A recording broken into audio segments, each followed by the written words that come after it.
Well, Bev, that's right. His death has been confirmed, but really few other details have been confirmed. Now, his death was registered at the Maidenhead Town Hall. That's the area where he lived just north of London. That's where he'd spent much of his final years. Of course, in the last decade, he'd spent about 3 years in prison. Rolf Harris's career came to an end in 2014 after he was convicted on multiple counts of sexual assault against 4 girls. He spent 3 years in prison. He was released on parole in 2017. There was a second trial, but a jury could not reach a verdict on further charges. So he had been living at that home in Berkshire for some time. As you say, reports had been circling for weeks that he had been extremely unwell, but now we're just getting these details confirmed that he has died, registered at the Maidenhead Town Hall. We've also had a statement from his family who say that they laid him to rest, but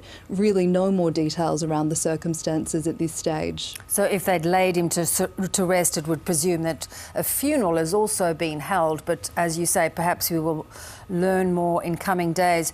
Of course, Isabella, at one point he had been such a much loved entertainer. He'd made his home in the UK where he had a very high profile.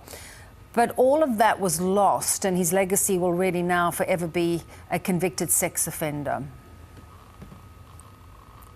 That's right. It was an incredibly high-profile trial that played out in 2014.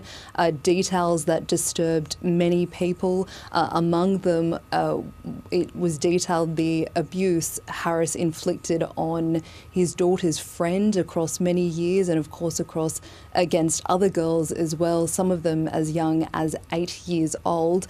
The details were plastered across the world's media. It was a very high-profile case, and he was sentenced to more than 5 years in prison, but only served about 3 of those actually in jail before he was released on parole and then returned to his home in Berkshire, where he spent much of his final years. And really that is how the world will remember him, many would say.